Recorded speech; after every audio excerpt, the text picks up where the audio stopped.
Right now I'm going to show you how I work with 7D footage. Just going to start off by showing you this website. I'll put the link in the description. It talks about the EOS Movie plugin for Final Cut Pro that was developed by Canon. It explains it as well, probably better than I would explain it. But all you need to know is right here, and it also provides you with a link to where you can download it.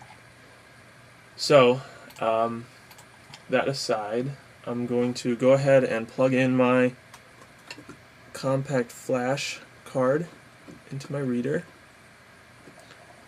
and there it is.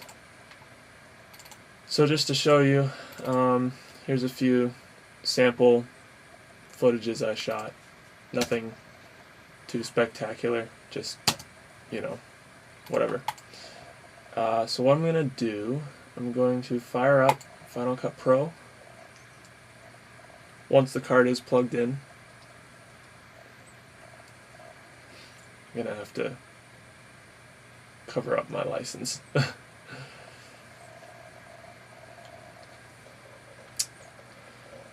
Okay, so now that we're in Final Cut Pro, you'll want to make sure that whatever you're doing, make a new project, save it somewhere on your scratch disk.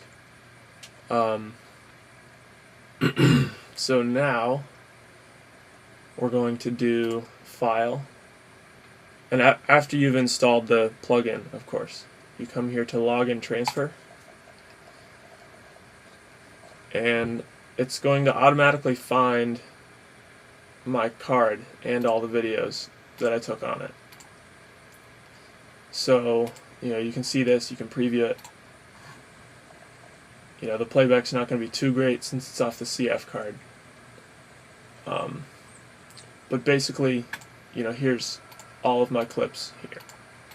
And what you do, you can type in, a custom name. I'll call it Test Shots. So it'll transfer as Test Shots with a number behind it, and you can change. You can make a custom one. So once we've done that, I'm just going to select the clip I want. I'm going to hit Add Clip to Preferences. You'll see the Canon EOS plugin. You can choose a different codecs. I use the ProRes 422 codec just because it seems to work really nicely. And then you can also select multiples. Now that that's done, what we're going to do, you can see I've got all my clips over here. Double click them, pulls them up in the previewer, and now you can see they're going to play back a lot smoother. You can see that if we right click or control click and go to clip settings, or not, hold on, if we scroll here, you'll see that it recorded it as 1920 by 1080, 23.98 frames per second, Apple ProRes. But you'll see that our sequence is not the same setting. I think by default it loads a bogus setting.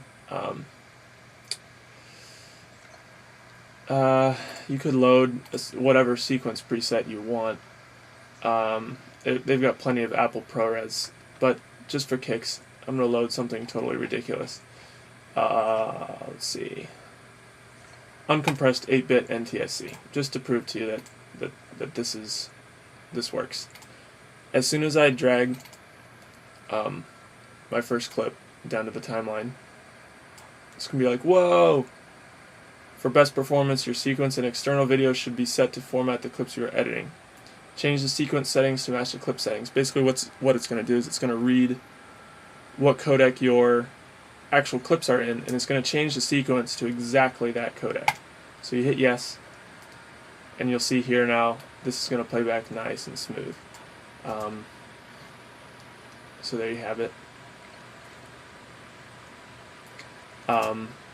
again, there's 2 gray bars up here.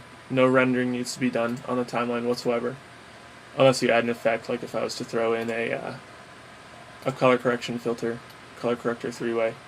You'll see it turns green, which means it'll still play back kind of smoothly, but you'll want to render it first. So you do Option R to render, and it's just a a fact of video editing life. You spend lots of time staring at your screen, waiting for it to render. But that's basically it. If you have any other questions, feel free to message me. I'll do my best to answer them to the most of my knowledge.